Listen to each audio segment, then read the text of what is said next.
अस्सलाम वालेकुम, welcome to our channel Novelistan Urdu novels library.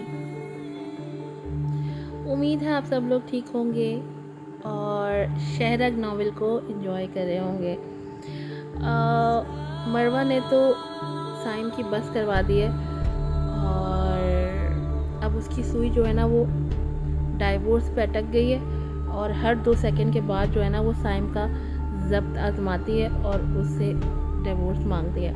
अब पता नहीं साइम कैसे मरवा को झेल रहा है, लेकिन बहरहाल साइम की मोहब्बत बहुत स्ट्रॉन्ग है।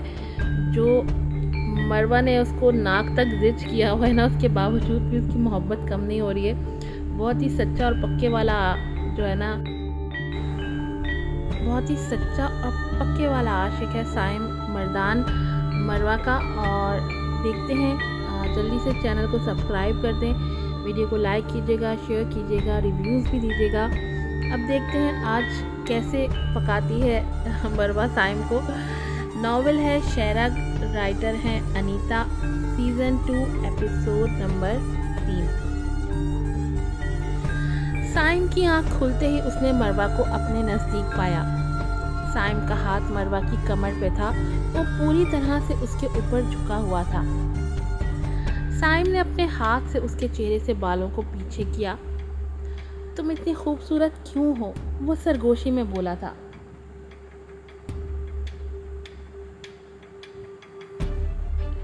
साइम ने अपना हाथ मरवा के चेहरे पे रखा। वो उसे मुसलसल देखे जा रहा था।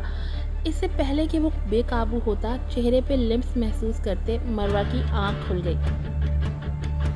साइम बेसाख्ता उसके मुंह से निकला, ये क्या कर रहे हो? उसका हाथ पीछे हटाया तो साइम भी एकदम से होश में आया। ये क्या बदतमीजी थी? तुम मेरे पास क्यों आए? मरवा उठकर बैठ गई थी। पहले तुम बता, तुम तो चेयर पर सो रही थी। अब मरवा के जहन में रात वाला सीन घूम रहा था, जब वो चेयर पर सोई तंग आ गई थी और आके यहाँ सोई थी। मेरी कमर में दर्द हो गया था, इसलिए। उसने मासूमियत से जवाब दिया और उसकी तरफ देखा। इसका मतलब ये नहीं है कि तुम कुछ भी करते फिरोगे। वैसे तो तुम मेरी वाइफ हो, मेरा पूरा हक है, लेकिन तुम जैसा सोच रही हो ऐसा कुछ भी नहीं है। मैं सो रहा था, पता नहीं कब तुम्हारी तरफ आ गया। साइम बिल्कुल रिलैक्स था, जैसे कुछ हुआ नहीं है या वो एक्टिंग कर रहा था। वो उठा और फिर बाथरूम में फ्रेश होने चला गया।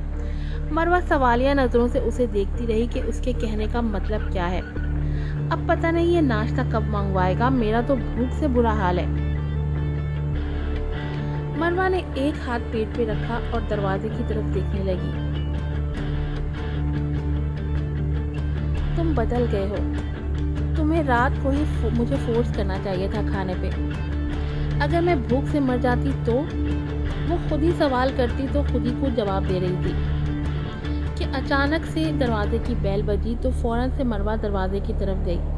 उसे यकीन था कि नाश्ता ही आया होगा। Good morning ma'am. वो लड़की अंदर आई। उसके हाथ में एक ट्रे था जिसमें ब्रेड, अंडा, चाय, कुछ ड्राई फ्रूट्स और भी बहुत कुछ था। और मरवा ने उसके जाने तक का पता नहीं कैसे वेट किया। उसके जाते ही उसने चेयर आगे की और नाश्ता शुरू कर दिया। साइम शावर ले रहा था। मरवा, कुछ रूल्स होते हैं मॉर्निंग के। साइम वॉशरूम से निकला ही था कि मरवा को ऐसे खाते देखकर उसने अपनी हंसी बहुत मुश्किल से कंट्रोल की थी। मेरी नहीं कंट्रोल हो रही, लेकिन पहले फ्रेश हो जाओ फिर आराम से खा लेना। मरवा ने नज़र उठाकर पीछे देखा तो वो बिना शर्ट के था। उसने एकदम से अपनी नज़रें मोड़ी तो साइम हल्का सा मुस्कुराया। तुम में तो थोड़ी सी भी शर्म नहीं है। देखो, ये मेरा रूम है, मेरी प्राइवेसी तुमने डिस्टर्ब की है। प्रॉब्लम मुझे होनी चाहिए, तुम्हें नहीं। वो शर्ट पहनते उसके सामने आया। आस्तीनों को फोल्ड करते वो सामने वाली चेयर पे बैठा और शर्ट का आखिरी बटन बंद किया। तुम बहुत ही बेशर्म हो साइम। ये कहने पे वो खुद को नहीं रोक सकी, लेकिन उसने खाना नहीं छोड़ा था। सिर्फ तुम्हारे मामले में। मेरे मामले में? क्या मतलब? उसको टोकते हुए मरवा एकदम से बोली। मरवा, तुम मेरी वाइफ हो और वाइफ से कैसी प्राइवेसी? अच्छा, ऐसा है तो वो ज़ीरो फीलिंग्स वाली बात पर तुम मुनकिर हो गए हो? नहीं, मैं क्यों मुकरूंगा? फीलिंग्स नहीं है मेरे दिल में। सैम कॉफ़ी हाथ में उठाते सीधा हुआ। अगर फीलिंग्स नहीं है तो फिर ये सब? देखो, तुम अभी मेरी वाइफ हो, मैंने तुम्हें डाइवोर्स नहीं दी। अभी हम एक बेड पर सोए थे। उसने बेड की तरफ इशारा किया। फिर सुबह साथ में उठे, साथ में नाश्ता किया। तो इसका क्या मतलब है? समझाओ मुझे। मरवा अब शायद खाना ख़त्म कर चुकी थी। वो सीधी होके बैठी और उस्तानियों की तरह उससे पूछने लगी। मेरा फ्लाइट मिस करने का कोई इरादा नहीं है। तुम्हारे इन फालतू के सवालों का जवाब मैं फिर कभी दूंगा। और फिक्र मत करो, मैं अपनी बात पे कायम हूँ। डाइवोर्स दे दूंगा, लेकिन जब तक साथ हो तब तक साथ रहो। उसके लहजे में मोहब्बत और इल्तिजा दोनों थे। वो थोड़ी ही देर में फ़्लाइट के लिए निकल गए थे। वैसे मरवा, तुमने क्या सोचा है? तुम कहाँ जाओगी? वो दोनों जहाज़ में बैठ चुके थे। उसका सीट बेल्ट बांधते हुए साइम ने उससे सवाल किया। मुझे जहाँ जाना होगा मैं चली जाऊंगी। तुम कितने बदल गए हो, मरवा ने मन ही मन में कहा, और ये बात उसने शिद्दत से महसूस की थी। फिलहाल के लिए तुम मेरी वाइफ हो। मुझे पता होना चाहिए कि तुम कहाँ जाओगी। तो डाइवोर्स तो मुझे, मैं कह रही हूँ, क्यों नहीं दिया अभी तक तुमने? चलो, अभी 2-3 दफ़ा ही तो कहना है, मैं सुन रही हूँ। वो संजीदगी से कह रही थी, जबकि उसके लफ्ज़ साइम के दिल में अटके हुए थे। साइम ने एक नज़र उसे देखा और अपना रुख दूसरी तरफ कर लिया। मैं क्या कह रही हूँ, तुम्हें समझ नहीं आ रहा? कहाँ है ना, दे दूंगा। साइम बहस करने के मूड में नहीं था तो चुप हो गया और बाहर की तरफ देखने लगा। मरवा भी कुछ देर सोचने के बाद अब गहरी नींद सो चुकी। एक तो ये कितना सोती है, इसे देखते ही साइम ने मन ही मन में कहा और अपने वेस्ट कोट के ऊपर से कोट उतारकर उसके ऊपर दिया। वो सारे सफ़र बच्चों की तरह उसे ट्रीट कर रहा था। उसका सर अपने कंधे पर रखे वो सारी अज़ियतों को भुला चुका था। अगले ही दिन वो कनाडा पहुंच चुके थे। कैलगरी इंटरनेशनल एयरपोर्ट पर उनका जहाज़ लैंड हुआ। अब मैं चली जाऊंगी। मरवा ने उसका हाथ छोड़ा। तुम कहीं नहीं जा रही। जब तक मेरे निकाह में हो, मेरी जिम्मेदारी हो तुम। साइम ने उसे पीछे खींचा। चलो आओ। साइम उसे गाड़ी की तरफ लेके जा रहा था। उसने पहले ही अपनी गाड़ी एयरपोर्ट पर मंगवा ली थी। मैंने कहा ना, मैं चली जाऊंगी, मुझे तुम्हारे साथ नहीं जाना। मरवा, जब तक निकाह में हो मेरे साथ रहोगी। कह दिया ना मैंने, अब कुछ नहीं सुनने वाला मैं। मैं अलीज़े लोगों से मिल के भी नहीं आई, सिर्फ तुम्हारी वजह से। अच्छा, मेरी वजह से? क्या मैंने रोका था? साइम ने नजर उसकी तरफ घुमाई। ये मरवा का फोन पता नहीं क्यों नहीं लग रहा। अलीज़े इसे मुसलसल कॉल कर रही थी, लेकिन फोन अनरीचेबल आ रहा था। अभी तक तो वो दोनों कनाडा जा चुके होंगे। रेहान ने चाय का कप टेबल पर रखा और उसकी परेशानी दूर की। क्या मतलब, कनाडा? वो उनके पास आके बैठी। साइम ने उसका पासपोर्ट मांगा था मुझसे और मैंने दे दिया था, और आपने ये बात मुझे नहीं बताई। अलीज़े ने अपना मोबाइल टेबल पर रखा और खड़ी हो गई। वो इतनी दूर चली गई मुझसे। आप जानते भी थे कि वो नाराज़ है हमसे। बेगम, नाराज़ हमें होना चाहिए जो हरकत उसने की है। अब होती है तो होती रहे। रेहान इतनी सी बात करके दूसरी तरफ चले गए। अलीज़े गहरी सोच में चली गई थी, और जाती भी कैसे ना, वो उसकी ही तो बहन थी और रिश्ता रहा कहाँ था। मरवा एक दफ़ा फिर गाड़ी में सो चुकी थी। साइम ने एक आंख उठाकर उसे देखा। वो यकीनन उसकी नींदों से तंग था।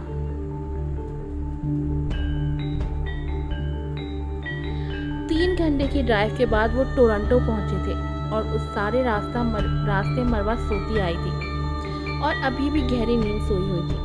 या अल्लाह, ये लड़की। साइम ने अपना सीट बेल्ट उतारा और फिर एक नज़र उसे देखा। वो शायद उसके उठने का मुंतज़िर था। मरवा उठो, हम आ गए हैं। साइम ने उसे हल्का सा हिलाया तो मरवा भी उठ गई थी, लेकिन अभी नींद में थी। साइम गाड़ी से बाहर निकला और फिर मरवा की तरफ आया, उसे सहारा दिया। वो जानता था कि वो नींद में है। कमरे में आते ही साइम के कहने से पहले ही वो बेड पर लेट चुकी थी।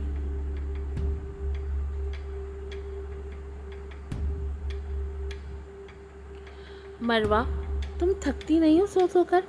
मुझे देखो, 3 घंटे की ड्राइव की है मैंने। ऐसे सोना तो मुझे चाहिए। साइम ब्लैंकेट उसके ऊपर उड़ाते हुए उसे कह रहा था, लेकिन वो भी शदीद थक चुका था। उसने शूज उतारे, वेस्ट कोट उतारा और दूसरी साइड पे लेट गया।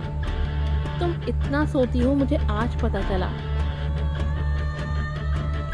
तुम जहाज में भी सोई रही हो, गाड़ी में भी, और अब जहाज में नींद कैसे पूरी हो सकती है साइम? और गाड़ी में बस ऐसे ही आंखें बंद थी। मरवा ने अपना रुख उसकी तरफ किया।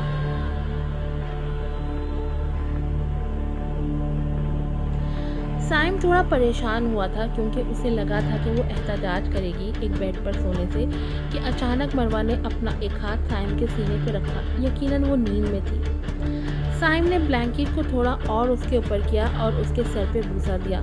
वो उसे पूरी तरह से खुद में समा चुका था और ये लम्हा उसके लिए बहुत कीमती था। वो नींद में सही, लेकिन उसके बहुत करीब आ चुकी थी। आज की एपिसोड यहीं पर ख़त्म होती है।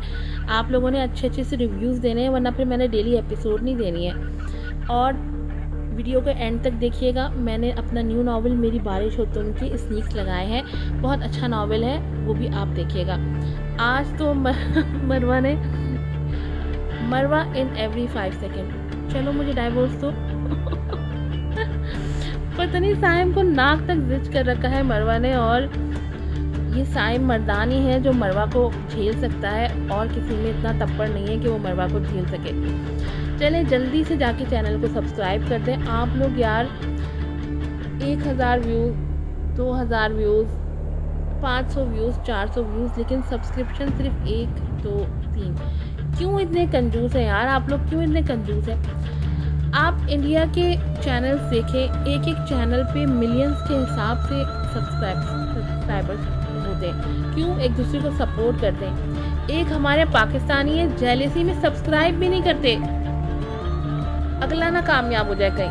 कितनी बुरी बात है। सब्सक्रिप्शन के कौन से पैसे लगते हैं? यूट्यूब तो आप यूज़ कर रहे हैं ना, वीडियो भी आप देख रहे हैं और मुफ्त में देख रहे हैं, फिर भी पता नहीं क्यों आप लोग सब्सक्राइब क्यों होते हैं? क्यों है पाकिस्तानी ऐसे? आप इंडिया के यूट्यूबर्स को देखें, इंडिया के चैनल्स को देखें, हर चैनल पे आपको मिलियन में जो है ना व्यूज़ मिलेंगे, मिलियंस में आप लोगों को सब्सक्राइबर्स मिलेंगे। उनके वो सपोर्ट करते हैं एक दूसरे को। हम लोग क्यों नहीं सपोर्ट करते एक दूसरे को? मुझे ये बताएं। बोल कर थक जाते हैं, गला खुश्क हो जाता है। एक से एक मैं वीडियोस बनाती हूँ, वीडियोस की स्नीक्स इतनी अच्छी बनाती हूँ। आप वीडियोस के कवर देखें कितने अच्छे बनाती हूँ, उसके बावजूद आप लोग जो है ना सब्सक्राइब नहीं करते। क्यों इतने छोटे दिल हैं यार आप लोगों के? क्यों ये बोलने आ जाते हैं एपिसोड 2, एपिसोड नहीं दी टाइम पे। आप लोग जो है ना वो सिंसियर नहीं हो अपने काम से, फट से ये लिखने के लिए आ जाते हैं। 50 वर्ड्स का जुमला लिख देंगे, लेकिन एक सब्सक्राइब के बटन पे आप लोग क्लिक नहीं करेंगे। मैं शदीद नाराज़ हूँ आप लोगों से। फिर मिलूंगी आप लोगों से एक नई एपिसोड के साथ। अस्सलाम वालेकुम।